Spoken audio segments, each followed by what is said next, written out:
بسم اللہ الرحمن الرحیم۔ آج کا جو ہمارا سبجیکٹ ہے وہ ہے سورہ آل عمران آیت نمبر 64۔ قل یا اہل الکتاب تعالوا الی کلمات سواء بیننا و بینکم الا نعبد الا اللہ ولا نشرک بہ شیئا۔ یعنی یہ اہل کتاب، اس آیت میں بتایا گیا کہ اہل کتاب کون ہیں اور یہ مشرک کون ہیں، اور تیسرا یہ بتایا کہ مسلم کون ہے۔ اسی آیات کے آگے چلیں اور دیکھیں کہ اس میں تین چیزوں پر بڑا زور دیا گیا ہے۔ وہ جیسے اس کا عمومی ترجمہ ہم بیان کرتے ہیں کہ اے اہل کتاب، اے اہل کتاب، اے کتاب پر عمل کرنے والو، تم سب آؤ اس بات پر بیٹھ کر اس ایک کتاب پر متفق ہو جاؤ جو تمہارے اور ان کے درمیان، سب لوگوں کے درمیان یکساں ہے، اور وہ کتاب ہے القرآن۔ وہ کتاب ہے الکتاب جسے ہم نے تمام انسانوں کی کتاب بنایا، اور اس میں یہ کہا کہ اس کے ساتھ کسی کو شریک نہ کرو۔ ہم سب اہل کتاب یعنی یہودی، عیسائی، وہابی، سنی، شیعہ، یعنی تمام فرقے اگر اس الکتاب پر، قرآن پر متفق ہو جائیں، جیسے سورہ انعام میں کہا گیا تھا کہ تمام انسانوں کو اور انبیاء کو یہ ایک ہی کتاب دی تھی، اور انہوں نے حکومت بھی قائم کی اور نبوت بھی قائم کی۔ اسی طرح علامہ اقبال بھی فرماتے ہیں، ایک ہو مسلم حرم کی پاسبانی کے لیے، نیل کے ساحل سے لے کر تا بقا کے کاشغر۔ تو ہمیں مسلم بننا تھا اور شرک نہیں کرنا تھا۔ شرک کیا ہے کہ اس میں ملاوٹ کرنا، یعنی اس میں اپنے بزرگوں کی روایات کو،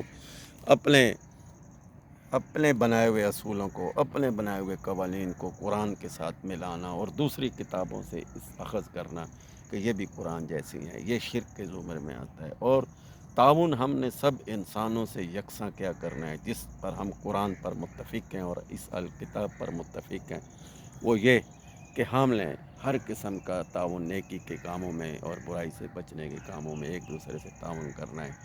ہم نے یہ کرپشن فری اور فرقہ فری اور یہ مذہب پرستی کے جال سے نکلنا ہے، اور دین اسلام یعنی اس الکتاب اور القرآن پر عمل کرنا ہے۔ یہی ہے ہمارا سبجیکٹ، اور یہ چینل جو ہم نے اسی لیے بنایا اور اس کا منشور رکھا قرآن، قرآن اور صرف قرآن۔ یہی ہے ہمارا کام کہ اس قرآن کو اگر ایک انسان بار بار دہرائے اور اس پر غور و فکر کرے تو تمام مسائل کا حل اسی کتاب میں موجود ہے اور اسی کا حکم ہے۔ اور پھر کہا کہ مسلم بن جاؤ، یعنی ہم سب لوگ، جیسے سورہ بقرہ میں آیت 62 میں کہا الذین آمنوا والذین ہادوا والنصارى والصابئین من آمن باللہ والیوم الآخر وعمل صالحا۔ مسلمان، یہودی، عیسائی، مجوسی، کسی بھی فرقے کے لوگ اگر اس قرآن پر عمل کریں گے تو وہ مسلم بن جائیں گے، انہیں کسی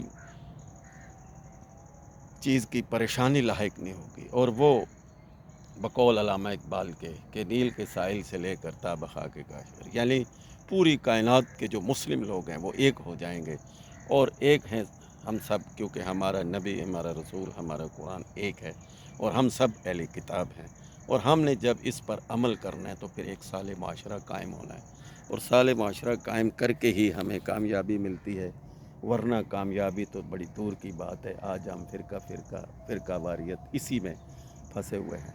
اور پھر اس آیت میں یہ اہل کتاب اور پھر شرک اور پھر یہ جو بڑے پوائنٹ اٹھائے گئے کہ تم مسلم بن جاؤ، تو پھر جب انسان ان ساری چیزوں سے بیزار ہو کر، یعنی بزرگوں کی روایات اور طرح طرح کی کتابیں اور دوسری طرح طرح کی وہ چیزیں جو انسانوں کو تفرقہ میں ڈالتی ہیں، ان چیزوں سے جب بچ جاتا ہے انسان تو پھر وہ مسلم بن جاتا ہے۔ تو یہ مسلم بننے کے لیے ہی اللہ نے آدم کو میدان میں اتارا اور کہا کہ جاؤ اور اس کائنات کو مسلم بناؤ، تمہیں میں نے سارے علوم دے دیے ہیں۔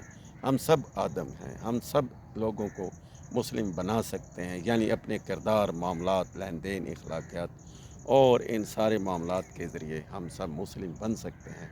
مسلم کا کردار مسلم ہونا چاہیے۔